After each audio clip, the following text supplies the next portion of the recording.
This is Matador News, and these are today's headlines. President Obama says U.S. needs to take responsibility for world climate change. Chicago police chief fired over his handling of Laquan McDonald's killing. And Laker legend Kobe Bryant announces his retirement. Hello, and welcome to Matador News. I'm Annie Stonick. And I'm Delmy Moran. Chicago Mayor Rahm Emanuel has fired police chief Gary McCarthy after protesters disapproved of his response to the police killing of 17-year-old Laquan McDonald. Emanuel says the change in leadership is necessary to the improvement of the department as a whole and trust among the public and police.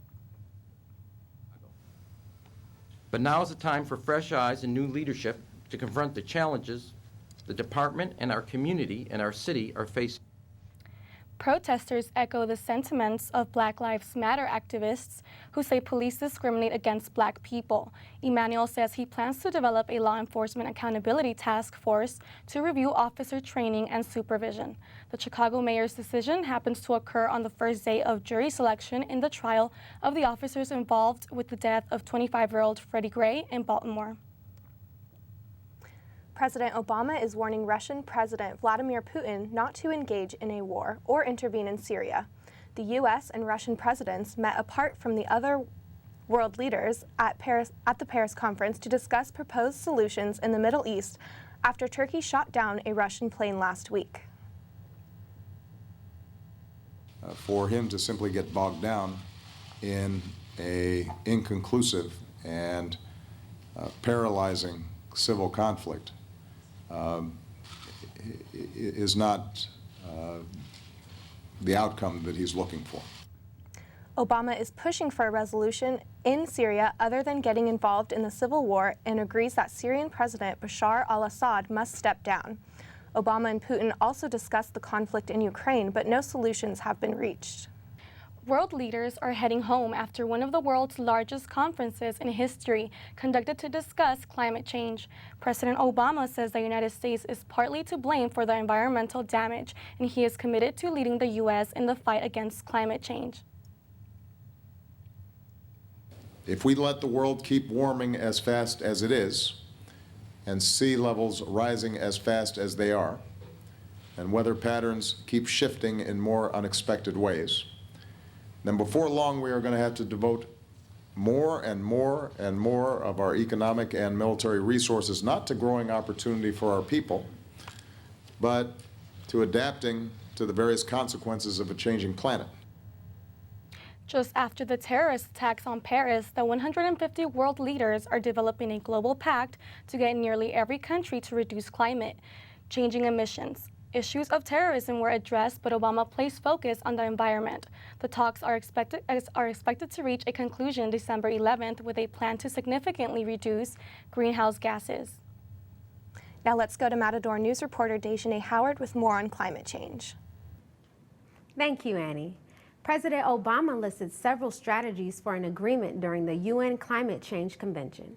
Some included reducing carbon output and legal binding mechanism to ensure countries are sticking to this agreement.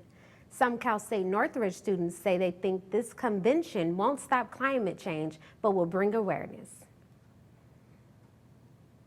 I don't think getting together is going to change anything. There needs to be action. So I don't think it would fix anything.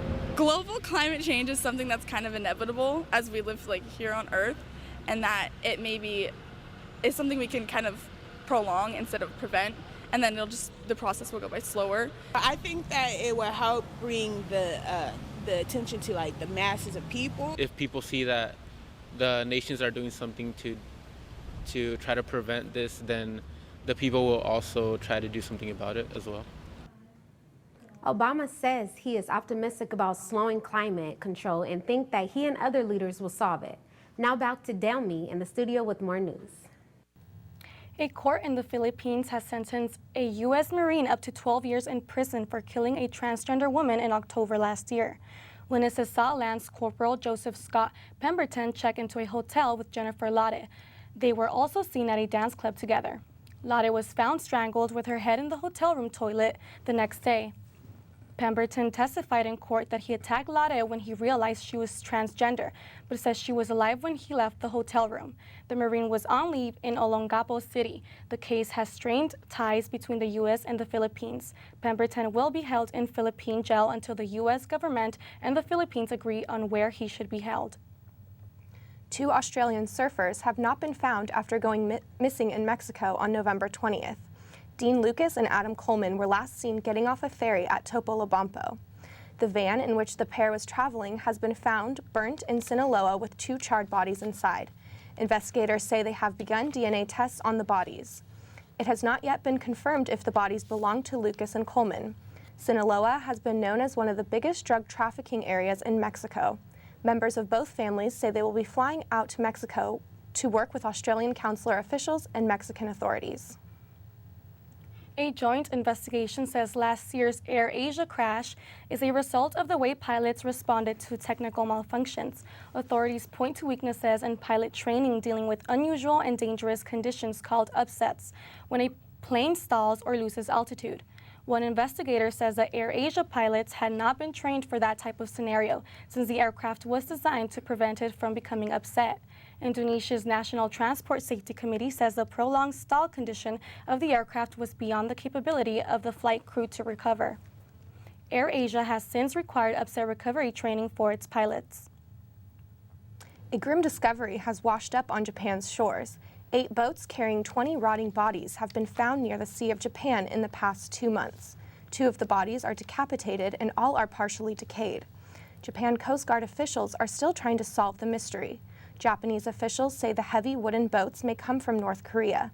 Writing on them says the name of the country's military defense forces, and a tattered rag hanging from them resembles North Korea's flag. Officials say the vessels could be fishing boats that strayed off course or people who were trying to flee from the regime. SoCal gas officials tell the LA City Council they're sorry for the gas leak that still hasn't been contained. They said they did not meet the city's expectations or their own for the methane-long leak in Porter Ranch. The leak has caused 280 families to leave their homes and many more to keep their children out of school. SoCal Gas has provided free temporary relocations to residents. Utility workers have said the leak could take up to 3 months to fix. Now let's go to Carlos Gonzalez with the latest on health news. Thank you, Annie. Today is World AIDS Day. The day is dedicated to raising awareness about the disease, supporting those living with it, and remembering those who died from it. Several areas in Los Angeles offer free HIV testing, not only today, but throughout the year. World AIDS Day started in 1988. It is estimated that 35 million people are now living with HIV. Around 39 million people to date have died from it. Health officials said it's important to know HIV is not the same as AIDS. HIV is a virus that leads to AIDS. The right treatment can prevent HIV-positive people from getting AIDS, which is the last stage of the disease when the body's immune system is really damaged. The number of diabetes cases has finally dropped after years on the rise. The CDC says numbers declined from 1.7 million to 1.4 million in 2014. Overall, the number of people diagnosed with diabetes has slowed down, but health officials says it is still high. 29 million Americans have diabetes and 86 million have prediabetes. Experts say the reason for the drop is unclear, but could possibly be due to changes Americans have made in diet and lifestyle. Celery is the culprit for an E. coli outbreak affecting 7 states. Taylor Farms Pacific of Tracy, California is the supplier and has recalled all of its celery. Most of the people infected with E. coli had eaten Costco's chicken salad. Safeway, Walmart, 7-Eleven, Target, and Starbucks are dozens among the dozen retailers also affected. 19 people have been infected with the disease so far. 5 people have been hospitalized and 2 have developed kidney failure. The CDC suggests throwing away any chicken salad purchased from Costco before November 20th. Costco has stopped making chicken salad until further notice. Now let's go to Leo Ibarra with business news. Thank you, Carlos. Volkswagen's U.S. sales went down 25% to almost 24,000 cars this past month. The emission scandal affected the sales of the small car brands like the Passat and the Beetle car. The company admitted to using a software in 11 million diesel cars that cheats the emission standards. The Volkswagen Group reported a 0.4% increase for the Audi brand. The luxury brand's involvement in the scandal had been little until November, when the company said that 85,000 bigger diesel vehicles also violated the U.S. emissions certification rules. Volkswagen is not allowed to sell the diesel vehicles until they are fixed by the company. Cyber Monday sales top all expectations. The revenues amount more than $3 billion. Compared to last year's Cyber Monday sales, were up 16%. The sales started 5 days ago on Thanksgiving and made about 2.5%, more than expected. According to Adobe's digital index, the mobile sales alone reached almost $800 million. The numbers support the idea that people prefer digital services over physical stores when it comes to shopping. Tribune officials are denying rumors that the company, which owns the Los Angeles Times, is being sold. Over Thanksgiving weekend, rumors emerged on social media and in the press regarding the sale of the publishing company. Media conglomerate owner Rupert Murdoch tweeted that the publishing company was in the process of being bought out by a big Wall Street firm. But Tribune senior vice president says the company is not engaged in any discussions or in any process of selling. Since the rumors, Tribune stocks have risen 8%. Ford will spend $1.3 billion and add 2,000 jobs at its Kentucky truck plant in Louisville this spring. The company is working on the next generation 2017 Super Duty pickup. The plan is to switch from steel to aluminum bodies. Ford wants to shed weight and improve fuel economy on its largest vehicles. The automaker wants to invest an additional $600 million for the next generation of the Ford Expedition and Lincoln Navigator. These SUVs are also made at Kentucky Truck and are expected to get aluminum bodies. Now let's bounce it back to Carlos with sports news. Thank you, Leo. One of the greatest players to ever put on the Los Angeles Lakers jersey announces he will hang up his shoes. Well, yeah, I mean, that night, absolutely, because it's, you know, you're tired. I just finished my 17th year in the NBA, 17 years. The Kobe farewell tour for the Laker fans outside of Los Angeles will begin tonight. The Lakers play in Philadelphia, where the Black Mamba attended high school before making the jump to the NBA. The future Hall of Famer has made it known that he doesn't want to be given gifts by opposing teams and wants to be treated like it's any other season. Kobe the Bean Bryant is number one on the Lakers list for points, steals, field goals, and games played. The Lakers are 2-14, and the 76ers remain winless at 0-18. Now let's go over to Matador News reporter Nicholas Seaman with CSUN student reactions on Kobe Bryant's retirement. Thanks, Carlos. Many basketball fans across the world will surely miss a legend like Kobe Bryant. Reactions to Bryant's announcements have been supportive and encouraging. Some CSUN students say they've been following the story of Bryant's record-breaking career for many years. As far as replacing him goes, I don't think anybody could replace a player like Kobe Bryant, just based on the career that he's had.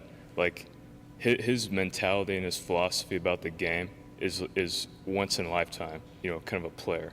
And the thing is like, with Kobe leaving, it's going to give the Lakers a chance to rebuild. I think can be replaced since he had injuries from his Achilles and his shoulders and stuff.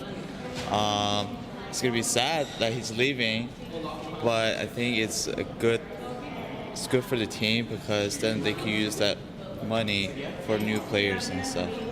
Yeah, I think he can be replaced because I really think he's past his prime. It's time for him to get out of the game. Mm-hmm. He can definitely be replaced. He hasn't been doing much. Absolutely. I think it's time for him to retire. I don't think he can go another year. I think his body is just kind of breaking down. So it totally makes sense that after this season he's done. The Lakers have a lot of young talent this year and will be looking into the free agent market for their next star now that the team will have some extra cash on hand to afford it. Now back to Carlos in the studio. Congratulations to former USC interim head coach Clay Helton. Athletic Director Pat Hayden promoted Helton to permanent head coach after Saturday's 40-21 victory over UCLA. That was the first time the Trojans have defeated the Bruins in 4 seasons. USC took hold of the Pac-12 South with the win and will play Stanford in the Pac-12 championship game this Saturday in Santa Clara. The Cardinals handed USC their first Pac-12 loss of the season, 41-31, on September 19th. Now let's stay on football. On paper, Baltimore and Cleveland might have not screamed out as much a must-watch Monday Night Football game. No Joe Flacco for the Ravens and no Johnny Manziel for the Browns. But this is the National Football League, where everything and anything can happen at any time. Matt Schaub and Josh McCown, the starting quarterbacks for the game. Ravens get on the board first after rookie Kalen Clay returns a Cleveland punt 82 yards for a touchdown. The Ravens add to their lead with another rookie, this one out of USC. The 13-yard catch and run by Buck Allen gave Baltimore a 17-3 advantage. But the Browns would fight back. After a 10-yard touchdown catch by Marlon Moore, Carlos Dansby returns a third down pass from Schaub, 52 yards, to take a 20-17 lead. Let's jump ahead now, 27-27 with 3 seconds left. Cleveland with a chance to win the game. And remember when I said everything and anything can happen in the NFL? Buckle your seatbelts. And it's blocked. It is picked up by Will Hill. Will Hill runs down the sideline. Hill's going to get a block. Will Hill is going to win the game on a blocked field goal. What a wild finish. The Ravens improved to 4-7 as the Browns fall to 2-9 on the year. Now let's go back to Leo with entertainment news. Thank you, Carlos. The full trailer for Batman vs. Superman, Dawn of Justice will be released tomorrow during Jimmy Kimmel Live. The teaser trailer for the 2016 film dropped last night during the winter finale of the CW's Gotham. In the 49-second clip, Ben Affleck's Batman is shown as a prisoner with his wrist tied above his head. Henry Cavill's Superman unmasks him as they come face to face. The Warner Brothers trailer comes just a week after Marvel Studios unveiled the first trailer for next summer's Captain America: Civil War. Christmas is coming up in 25 days, and ABC Family is ready to celebrate it. The TV network will show movies in the next few weeks for all the Christmas lovers, including classics like Dr. Seuss' How the Grinch Stole Christmas, The Polar Express, and National Lampoon's Christmas Vacation. Viewers can see around 10 movies per day and will be also getting surprised with a special behind-the-scenes preview of the new series Shadowhunters. The first day of ABC Family's 25 Days of Christmas started this morning with The Preacher's Wife. 44 models are strutting the glittery New York catwalk for the annual Victoria's Secret fashion show. This year marks the 20th anniversary. The event is known for the expensive fantasy bras, performers, and creative lingerie. $2 million fantasy bra worn by Lily Aldridge has over 6,500 diamonds, blue topaz, yellow sapphires, and pink quartz, all set in 18-karat gold. Performers included Selena Gomez, Ellie Goulding, and The Weeknd. The show had over 500 million viewers last year. Newcomers Gigi Hadid and Kendall Jenner make their Victoria's Secret fashion show debut a week from today on CBS. That's all for entertainment. Now let's go back to Annie for more news. We've celebrated Black Friday, Small Business Saturday, and Cyber Monday. Now it's time to give back. Today is Giving Tuesday, a global day dedicated to giving back. CSUN has organized a donation drop-off for the less fortunate in the San Fernando Valley. The campus is collecting canned food, clothing, and toys to help aid those in need. To participate in CSUN Giving Tuesday, drop off your donations at the Matador today from noon to 5. The freezing temperatures and thick, wet ice are causing damages in Oklahoma. The storm caused trees to snap and power lines to shut down, leaving more than 5,000 without power. A local resident says the gas station across from where the power lines had come down could not pump gas or take credit cards. Here in Los Angeles, the weather is sunny with a bit of wind at 68 degrees, and it's expected to warm up this weekend. Thank you for watching Matador News. I'm Annie Stonick. I'm Delmy Moran. I'm Carlos Gonzalez. I'm Leo Ibarra. Have a nice day, LA.